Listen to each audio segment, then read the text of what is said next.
मी बोला सर मराठी सुरुवात करा. Silence please.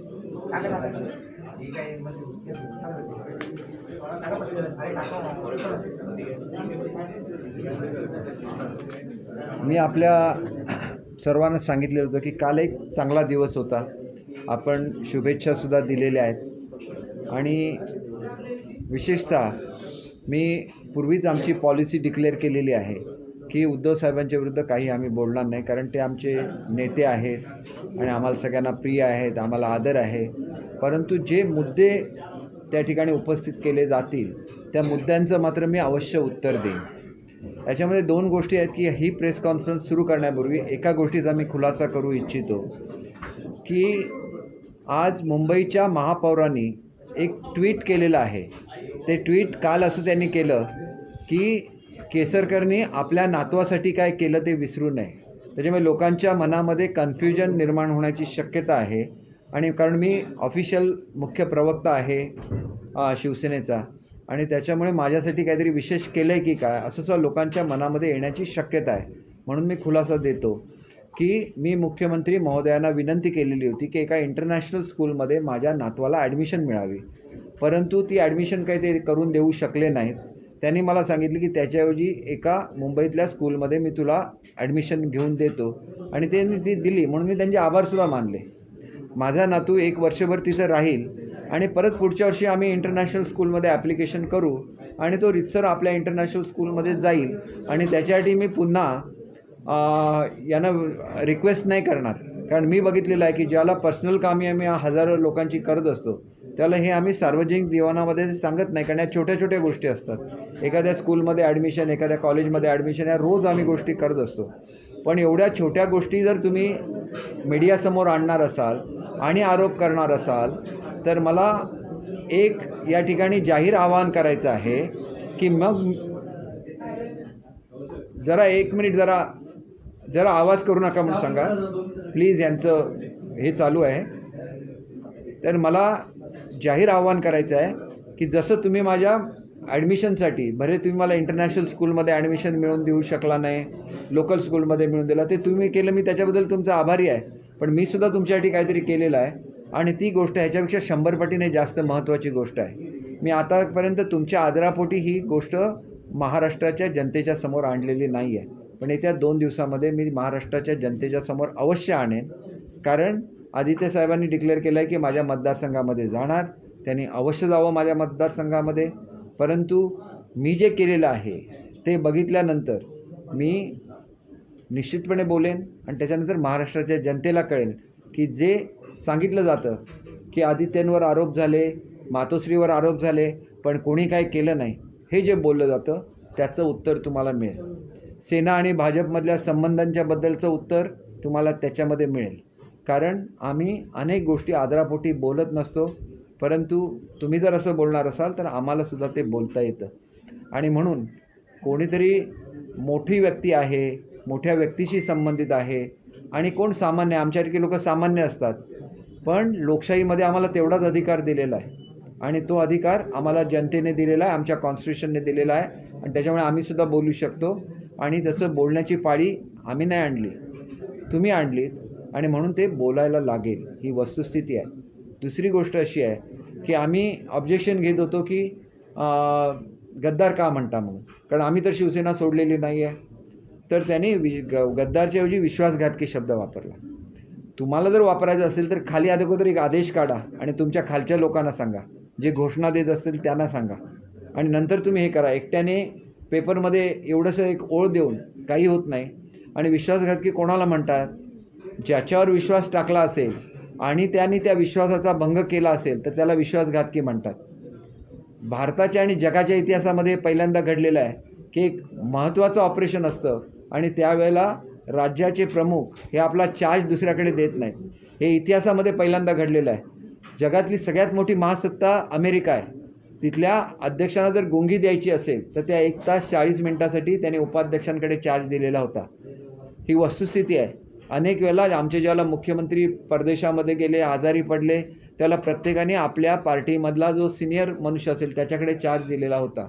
मग आमचे जर मुख्यमंत्री आजारी होते आणि त्यांनी जर आश्वासन दिलेलं होतं की कधीतरी तुम्हाला मुख्यमंत्री बनवेन, असं जर आश्वासन त्या ठिकाणी त्यांनी एकनाथजी शिंदेसाहेबांना दिलेलं असेल, तर मग ते त्यांना निदान प्रभारी मुख्यमंत्री तरी बनवू शकले असते 100%.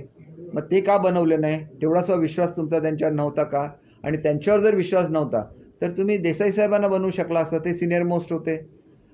हे सगळं लक्षात घेतल्यानंतर तुम्ही जर विश्वास ठेवला तर तुम्हाला विश्वासघातकी म्हणायचा अधिकार आहे, नाहीतर तुम्हाला विश्वासघातकी म्हणायचा अधिकार नाही. कारण ज्या माणसाने आयुष्य तुमच्यासाठी वेचलेलं आहे त्याला विश्वासघातकी का म्हणता? तुम्ही ज्याला त्यांना बोलवलं त्याला त्यांनी तुमचं मुख्यमंत्रीपद नको म्हणून सांगितलेलं होतं. आम्ही 40-50 आमदारांनी तुम्हाला सांगितलेलं होतं राष्ट्रवादी काँग्रेस आणि काँग्रेसबरोबरची आघाडी तोडा, आम्ही 50च्या 50 लोक परत येतो. मग तुम्ही ती आघाडी का तोडली नाही? एकतर्फी अशी हे देऊ नका की आमच्याबद्दल गैरसमज होईल. आम्ही ह्याच्यावरून सांगितलं, आम्ही ज्यावेळेला आसाममध्ये होतो गुवाहाटीला त्यावेळेला सांगितलं आम्ही परत येतो.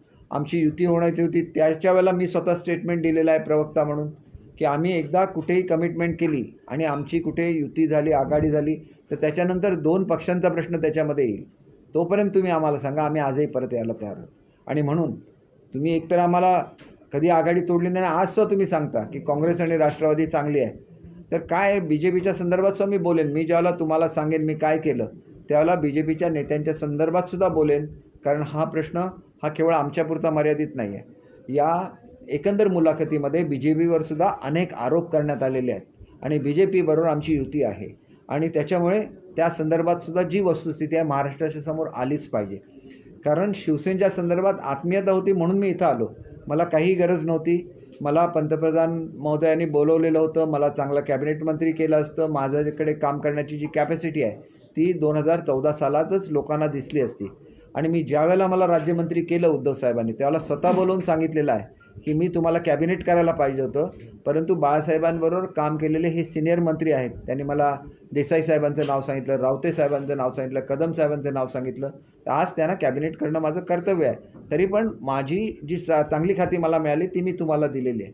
असं ज्या माणसाबद्दल तुम्ही बोलता त्याच्याचबद्दल आणि त्यांच्या सहकाऱ्यांच्याबद्दल तुम्ही असं सुद्धा बोलता की मातोश्रीवर आरोप झाले आणि यांनी काही केलंच नाही. असं बिलकुल नाही, हे असत्य आहे. प्रत्येकजणाने आपल्या परीने काहीतरी केलेलं आहे आणि त्याच्यामुळे एखाद्याला वाईट ठरवायचं असेल तर काहीही बोललं जाऊ शकतं आणि म्हणून हे बोलणं चुकीचं आहे. एवढंच मला सांगायचं आहे. मी जे सांगायचं 2 दिवसानंतर पुन्हा मी प्रेस कॉन्फरन्स घेईन, पुन्हा मी सांगेन. परंतु एकनाथ शिंदे साहेबांना विश्वासघातकी म्हणणं हे आम्हाला अजिबात मान्य नाही. ते आमचे गटनेते आहेत. आम्ही त्यांच्याबद्दल अनादर असेल, तुमचा तो कदाचित अधिकारसुद्धा असेल, परंतु तुम्ही ज्यावेळेला बोलता त्यावेळेला असंख्य खालची लोक बोलत असतात. तुम्ही जर गद्दार म्हणण्याचं ठरवलेलं असेल तर मुंबईमध्ये जेवढी पोस्टर लावले आणि ज्याच्यामध्ये गद्दार लिहिलेलं आहे सगळी पोस्टर्स काढून टाका. आम्ही एकाचं पोस्टर फाडलेलं दाखवा. आज टीव्हीवर काय दाखवलं जातं? आमच्या बरोबरच्या आमदारांची पोस्टर्स फाडली जातात आणि फाडणारे कोण असतात? ज्यांना 50 मतं मिळणार नाहीत कधी आयुष्यामध्ये, 100 मतं मिळणार नाहीत असा मनुष्य जातो आणि तो पोस्टर फाडतो. त्याला त्यांनी अधिकार कोणी दिलेला आहे? तुम्ही उभं राहा ना, तुम्ही नगरसेवक पदाला उभं राहा. तुम्हाला लोक किती मतं देतात हे तुम्हाला त्यावेळेला कळेल. उगाच कोणाला तरी गद्दार म्हणायचं, कोणाची तरी पोस्टर फाडायची, त्यांच्याविरुद्ध पोस्टर लावायची. कोणी दिला अधिकार लोकशाहीमध्ये? अधिकार लोकांना असतो लोकशाहीमध्ये, कुठल्या राजकीय पक्षाला नसतो निवडून देण्याचं. तुमच्या पक्षाची इलेक्शन असेल त्याला तुम्ही हे बोला, परंतु जो इलेक्टेड रिप्रेझेंटेटिव्ह आहेत त्याला स्वतःचे अधिकार आहेत. कॉन्स्टिट्यूशनमध्ये जे प्रिव्हिलेजेस दिलेले आहेत फक्त दोघांनाच दिले. का दिले कॉन्स्टिट्यूशनने? एक आमदारांना दिला आणि दुसरा खासदारांना प्रिव्हिलेज दिला, कारण त्यांना जनतेची कामं करायची असतात. जनतेच्या कामाला जात असताना त्यांना कोण अडवू सुद्धा शकत नाही. मी प्रिव्हिलेज कमिटीचा मेंबर पूर्वी राहिलेलो आहे, आता त्या कमिटीचा अध्यक्षसुद्धा आहे. त्यामुळे प्रिव्हिलेजेस काय आहेत आमदार आणि खासदारांचे आम्हाला माहिती आहे. आणि म्हणून मी तुम्हाला अत्यंत नम्रपणे सांगतो की अशा गोष्टी करू नका की ते लोकांनी निवडून दिलेले लोकप्रतिनिधी आहेत आणि त्यांच्यावर अधिकार लोकांचा आहे. तुमचा अधिकार तुम्ही ज्या वेळेला निवडून देत होता त्याला काम करण्याचा तुम्हाला निश्चित अधिकार आहे. अमुक आमची काम करून द्या म्हणून सांगायचा तुम्हाला निश्चित अधिकार आहे. परंतु हा अधिकार तुम्हाला कोणी दिला? हा अधिकार लोकशाहीमध्ये कोणालाही नाही. आणि लोकशाहीचं रक्षण आपण जर म्हणणार असो आणि लोकशाहीची तत्त्व जर आपण म्हणणार असू तर मग आम्हाला ज्यावेळेला तुम्ही सांगता की तुम्ही राजीनामे देऊन पुन्हा निवडून या, मग 2019मध्ये तुम्ही राजीनामा देऊन निवडून येऊन पुन्हा सरकार का नाही स्थापन केलं, याचं उत्तरसुद्धा तुम्हाला जनतेला द्यायला लागेल. आम्ही गप्प राहतो याचा अर्थ आम्ही कमजोर आहे असं बिलकुल नाही. आम्ही तुमच्याबद्दल आदर आहे म्हणून आम्ही गप्प राहतो. उत्तर देणं प्रत्येकाला येतं, परंतु आदर ज्यावेळेला दुसरा मनुष्य आपल्याला आदर देत असतो त्याला तो आदर स्वीकारलासुद्धा पाहिजे. आणि तो जो हंबलनेस असतो तो लोकांना आवडतो. आणि म्हणून मला एवढंच सांगायचं आहे की मी शांतपणे या ठिकाणी बोलतो. त्याच्याचबरोबर ज्याला अशी वक्तव्य केली जातात त्यावेळेला मी एकटा नसतो, माझ्याबरोबर 50 आमदार असतात. त्यांच्या भावना काय होत असतील याचा विचार करा. ज्यावेळेला तुम्ही विश्वासघातकी म्हणता आमच्या शिंदेसाहेबांना, त्यावेळेला त्यांच्या मनाचा विचार करा की ज्यांनी आयुष्य वेचलं तुमच्यासाठी. कुठली अडचण आली महाराष्ट्रामध्ये तुम्ही त्यांनाच पाठवत होता ना. शिवसेनेची इमेज कोणी तयार केली?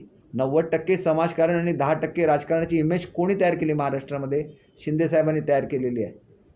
करोनाच्या काळामध्ये 2 वेळा त्यांना करोना झाला, पण करोनाच्या काळामध्ये शिवसेनेच्या वतीने सगळ्यात जास्त मदत आणि सगळ्यात जास्त काम हे एकनाथ शिंदेसाहेबांनी केलेलं आहे. मग का त्यांनी ऐकून घ्यावं किंवा मी एक त्यांचा प्रतिनिधी म्हणून मी का ऐकून घ्यावं, हा सुद्धा प्रश्न आहे आमच्यासमोर. आणि म्हणून माझी बाजू, माझं काय होईल हे महत्त्वाचं नसतं, परंतु चुकीचं बोलू नका. आणि तुम्ही जर पथ्य पाळायचं ठरवलेलं असेल तर तुमच्या कार्यकर्त्यांना सुद्धा ते पथ्य पाळायला सांगा. आणि तर आम्ही म्हणू की नेत्याचं कार्यकर्ते ऐकतात म्हणून. तर मी पुन्हा आपल्याला हे देईन. मैं अभी हिंदी में बात करूँगा. मुझे ये कहना है कि एक ट्वीट आया है, मैं पहले तो इसका खुलासा देना चाहूँगा कि बॉम्बे के मेयर ने एक ऐसे ट्वीट किया है कि दीपक केसरकर के पोते के लिए क्या किया है वो उनको कहना चाहिए. तो मैं जाहिर रूप से ये बोल रहा हूँ क्योंकि मैं एक सीधा साधा कार्यकर्ता हूँ. मैंने उद्धव जी के पास मैं ज़रूर गया था. मेरे पोते को एक इंटरनेशनल स्कूल में एडमिशन चाहिए था. वो मेरा एडमिशन नहीं कर सके, लेकिन मुंबई के एक दूसरे स्कूल में उन्होंने मेरा एडमिशन किया पोते का. तो वो किया. उसके बाद मैंने उनको जाके खुद उनको बुके दिया, मेरा आभार उनको प्रदर्शित किया. और मेरा पोता उस स्कूल में सिर्फ 1 साल रहने वाला है, क्योंकि उसे अगर इंटरनेशनल स्कूल में जाना है तो नेक्स्ट ईयर वो इंटरनेशनल स्कूल के लिए अप्लाई करेगा. उस वक्त मैं उद्धव साहब के पास नहीं जाऊंगा, क्योंकि इतनी छोटी छोटी चीज़ें जब आपके कार्यकर्ता प्रेस में बोलते हैं तो लोगों के मन में इसके बारे में एक गलतफहमी हो सकती है. और दूसरी चीज़ ये है कि जब आप मेरे पोते के बारे में बोलते हैं तो आपको भी लोगों को ये कहना पड़ेगा कि इस आदमी ने मातोश्री के लिए क्या किया है. अगर आप नहीं बोलेंगे तो मुझे बोलना पड़ेगा और सब संभ्रम लोगों के मन में से निकल जाएगा. मैं आज इस एक पोजीशन पे आ गया हूँ. बीजेपी के बारे में बहुत सारी बातें कही गई. बीजेपी हमारा मित्र पक्ष है. आप अगर गलत बातें कहेंगे तो उसका भी जवाब मुझे देना पड़ेगा, क्योंकि असलियत कुछ और ही है और वो असलियत लोगों के सामने आई हुई नहीं है.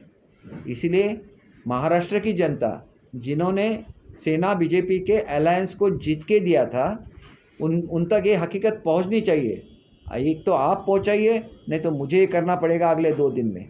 आदित्य जी जा रहे हैं मेरे कॉन्स्टिट्यूंसी में, आप बिल्कुल जाइए मेरे कॉन्स्टिट्यूंसी में. मैं एक बार भी नहीं गया, मैंने किसी को रोका भी नहीं है कि आप शिवसेना के साथ काम मत करो. मेरे साथ मेरी जनता है. मैं आज तक जीत के आ रहा हूँ, तो मेरे जनता का आशीर्वाद है. आप जाके क्या करेंगे मेरे कॉन्स्टिट्यूंसी में? आपने कभी कुछ किया है क्या वो लोगों के लिए? मैंने जो एक एग्जाम्पल दिया था, भारत की जो पहली सबमरीन है बैटरी ऑपरेटेड, वो मैंने सैंक्शन की थी जब मैं मिनिस्टर था. उसमें से 1 रुपया खर्चा नहीं किया गया, वो आपका डिपार्टमेंट था. तो मैंने आपको आज तक क्रिटिसाइज़ क्यों नहीं किया? क्योंकि हम आपका आदर करते हैं, तो आप भी वही कीजिए. और मैं जब बोलूँगा तो ये जो आज सामना में आया हुआ है कि मातोश्री पे आरोप हो गए लेकिन किसने कुछ नहीं किया, तो हमारे जो एमएलएज है हर कोई ऊपर तक नहीं जा सकता, लेकिन कई एमएलएज ने इसके लिए आंदोलन किया था. कई लोगों ने पोस्टर्स लगाए थे, कई लोग कैमरा के आगे आके उन्होंने उसके बारे में निषेध व्यक्त किया था. ये सब ने किया हुआ है. फिर आपको अगर ये नहीं लगता है तो उस वक्त के आप फुटेज देखिए, इस वक्त की आप फुटेज देखिए कि जो लोग बोल रहे थे उनके खिलाफ कितने आंदोलन हो गए, वो आप देखिए ना. और ये जो आंदोलन हुए उसमें जब शिवसेना और हमारे सब एमएलएस थे, तो आप एमएलएस को ऐसा क्यों बोल रहे थे? और दूसरी चीज़ ये है कि आप शिंदे साहब को बोल रहे हैं कि उन्होंने विश्वासघात किया. आपने कभी विश्वास किया है क्या? आप जब खुद बीमार थे तो एक एग्जाम्पल है पूरे वर्ल्ड में कि बीमार होने के बाद भी एक राज्य का प्रमुख अपना कारोबार नहीं सौंपता है, उसके लिए अपना चार्ज देना पड़ता है दूसरे किसी नेता को। ये चार्ज महाराष्ट्र में नहीं दिया गया। तो आपको इतना भी विश्वास नहीं है कि जिस आदमी को आपने बोला था कि आप मुख्यमंत्री हम आपको करेंगे, तो आप उसको प्रभारी मुख्यमंत्री कर सकते थे 1 साल के लिए। फिर लोगों को लगता कि आपने उन पे विश्वास किया है, और आपने विश्वास ही नहीं किया तो आप उसको विश्वासघाती कैसे बोल सकते हैं? ये बहुत गलत है, और मैं ऐसे शब्द सुनना नहीं चाहूँगा, क्योंकि हम सब लोग एक है। और हमारा हमने जो लड़ा दिया है, हमने जो भी उसको बोलिए कि जो रिबेल किया, जो भी किया, तो अपने पार्टी में किया। उसके लिए हमने 1.5 साल तक हम आपसे मांगते रहे, आपने नहीं दिया। तो फिर हमें हमारी हम आपके पार्टी में क्यों आ गए?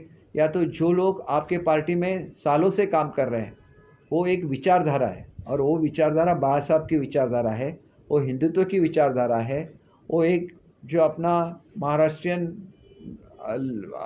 एक आम आदमी है, उसको कैसे प्रोटेक्ट करना है, उसके लिए कैसे काम करना है, वो ये विचारधारा है। और देखिए, बाबा साहब ने बोला था कि 90% सोशल वर्क होना चाहिए, 10% पॉलिटिक्स होना चाहिए। तो ये सोशल वर्क का जो 90% जिम्मा था, पूरा का पूरा दिया हुआ था एकनाथ शिंदे जी को। जहाँ भी जो भी करना है, कोरोना के काल में 2 बार उनको कोरोना हो गया, किसी ने देखा नहीं कितना काम उन्होंने किया। चाइना का जो रिकॉर्ड था जम्बो कोविड सेंटर का, उसको उन्होंने तोड़ दिया। तो ये काम तो उन्होंने किया, ये सही है। फिर आप बहुत अच्छे मुख्यमंत्री थे, लेकिन आपके साथ आपकी टीम भी काम कर रही थी, और उस टीम के जो फील्ड पे कैप्टन थे वो एकनाथ शिंदे जी थे। तो ऐसी बुरी बातें मत बोलिए। और आपको अगर बोलना है कि मैंने गद्दार शब्द का यूज़ करना छोड़ दिया, तो आपके जो कार्यकर्ता है उनको बोलिए कि ये शब्द नहीं आना चाहिए। सब पोस्टर्स जिसमें गद्दार लिखा है, सब पोस्टर्स निकालवा दीजिए। फिर हम ऐसा सोचेंगे जो आप बोलते हैं वो आपका कार्यकर्ता सुनता है। तो ये होना चाहिए। और मैं इसलिए थोड़ा सा, मैं कभी भी सॉफ्ट लैंग्वेज में ही बोलता हूँ, लेकिन ऐसी जब चीज़ें आती है तो आपको थोड़ा बोलना चाहिए।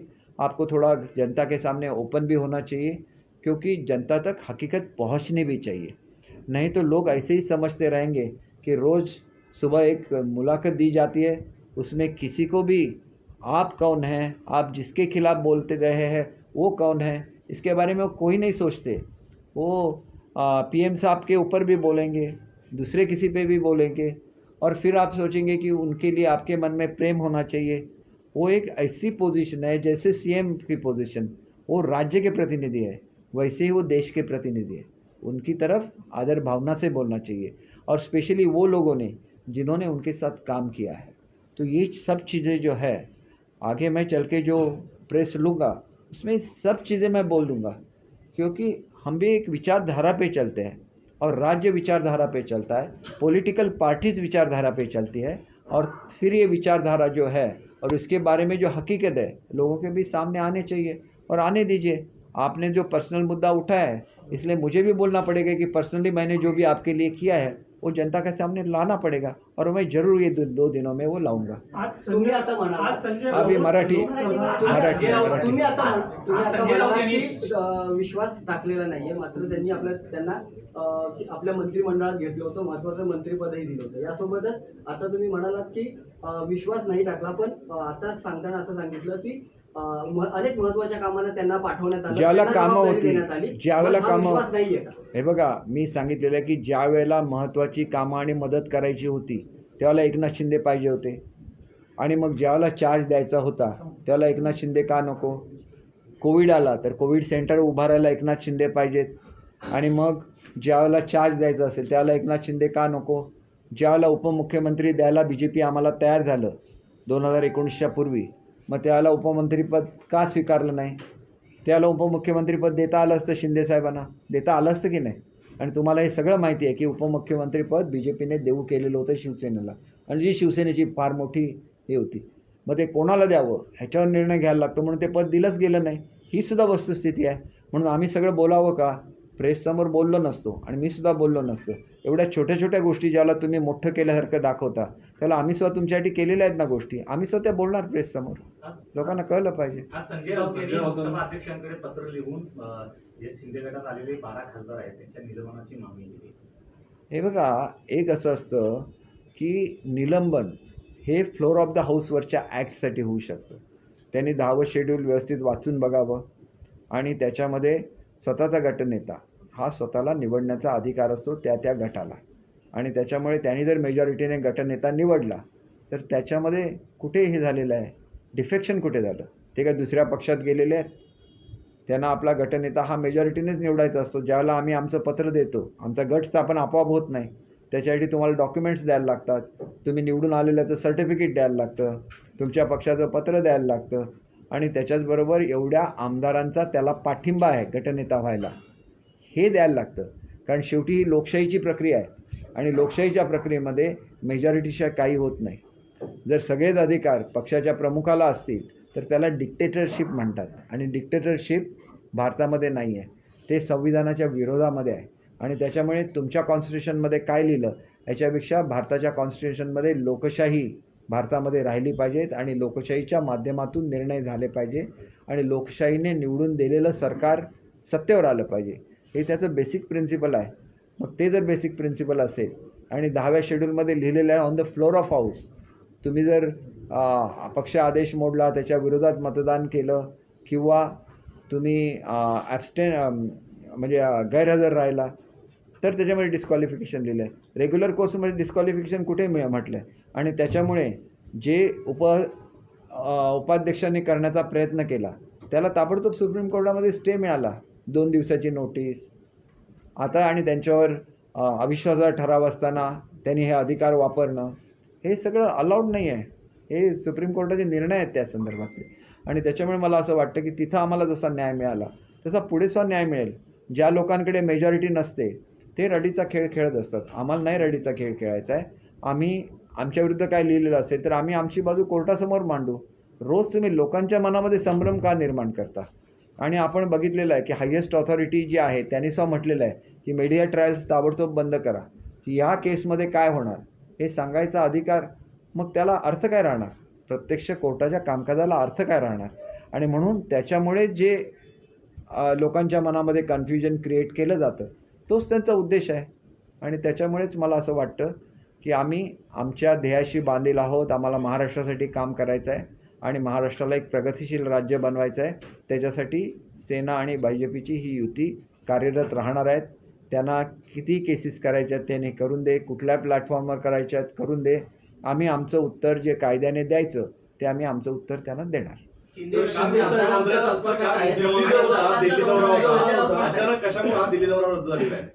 काल मी तुम्हाला सांगितलं की त्यांना पोचायचं होतं एअरपोर्टला, जवळजवळ 7चं फ्लाईट होतं, तर त्यांना निदान 6:30ला तरी निघालं पाहिजे.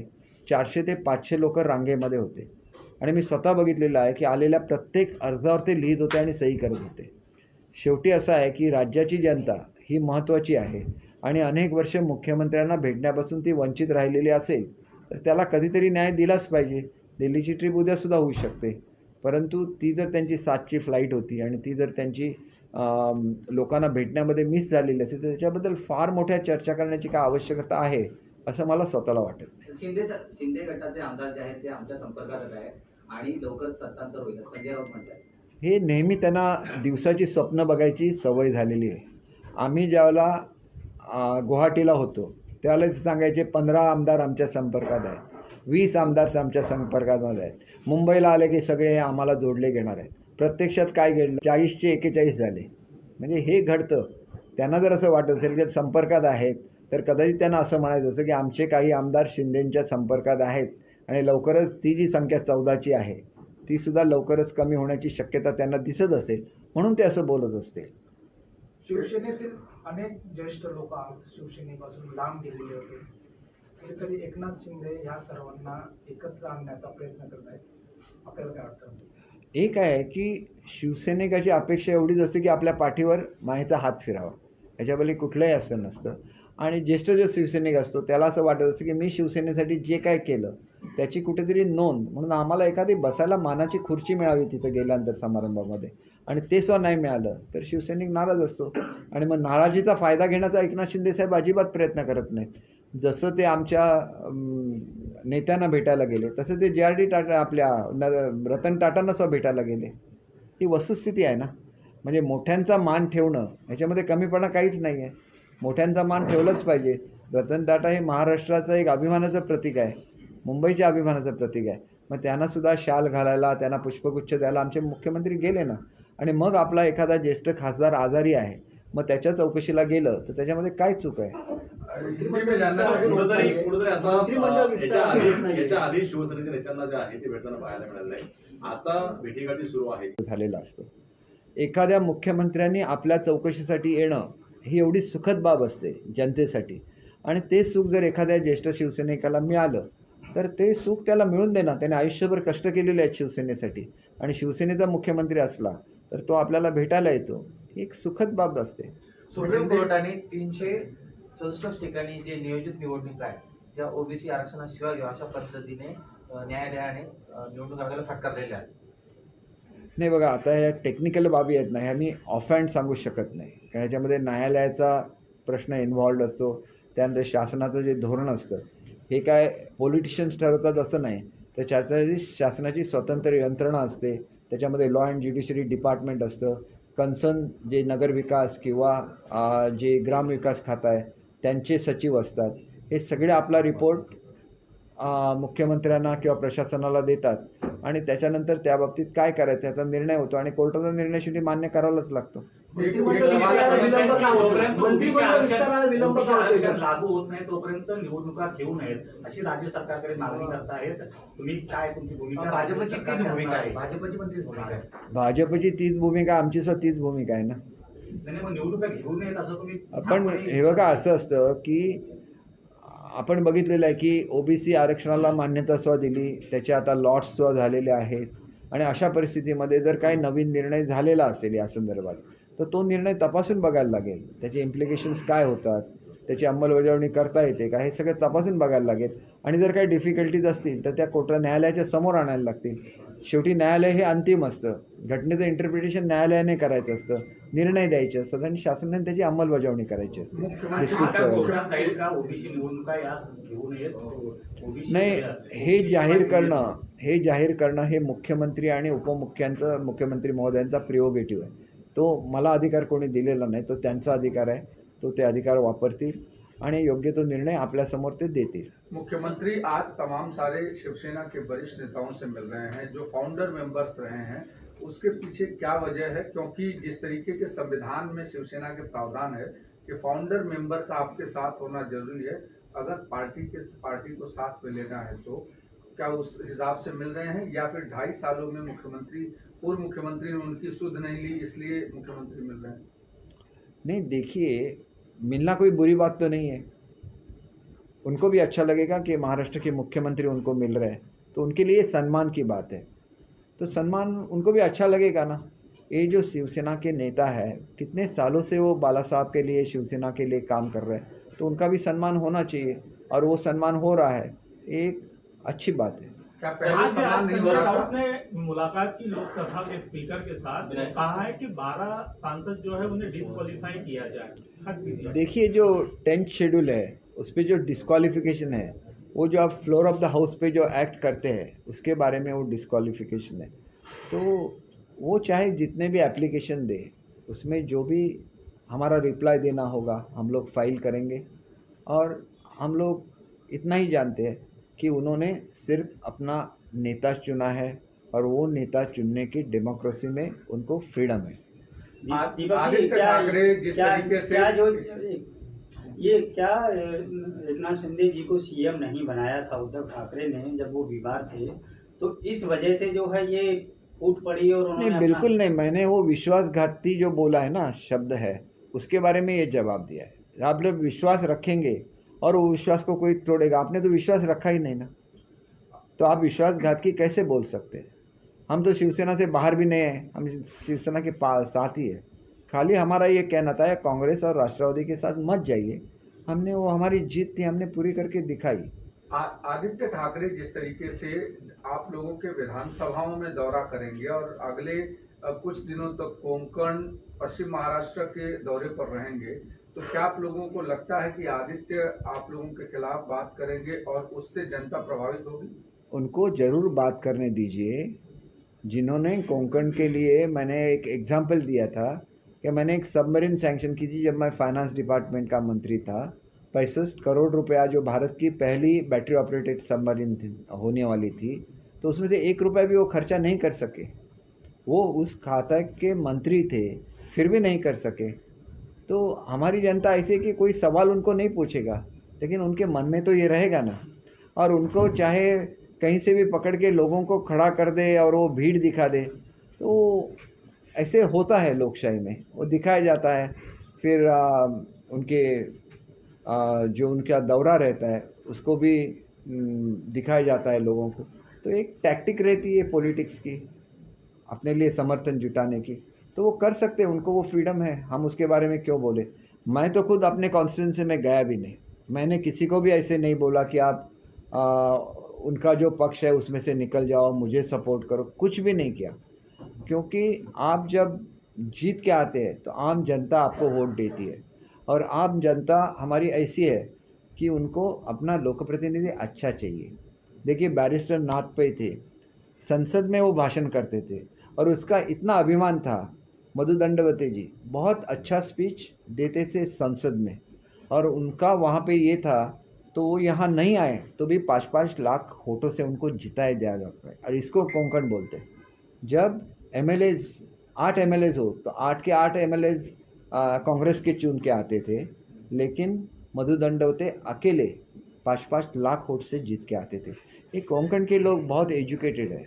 ऐसी जो ट्रिक्स है उसको कोंकण की जनता, और बाला साहब को जो सपोर्ट दिया है ना, कोंकण की जनता ने ही दिया है ना। सिंधुदुर्ग रत्नागिरी आज भी उनके जो काउंसिलर्स रहते हैं, 40-45 काउंसिलर्स तो सिंधुदुर्ग रत्नागिरी 2 जिले से रहते हैं। तो ये कोंकण का एक अपना एक ये खासियत है, और वो खासियत तो जनता की खासियत है। वो सब रूल्स को फॉलो करेंगे, अपना टैक्स वक्त पे करेंगे। हमारा जो पासिंग आउट परसेंटेज है हाईएस्ट इन महाराष्ट्र, वो तो हमें देन दी है भगवान ने। एक सवाल और है। Shiv Sena party constitution, as per the constitution, all the rights of the leaders has all the rights to become the head of the party. Okay, and the way Eknath Shinde is leading all the leaders and everyone, so who is currently leader of Shiv Sena? देखिए, शिवसेना में leaders के अलग अलग post हैं, तो हर post पे कौन है तो उसको leader ही बोला जाएगा। एक लीडर है दूसरा लीडर नहीं है, ऐसे बिल्कुल नहीं है। और देखिए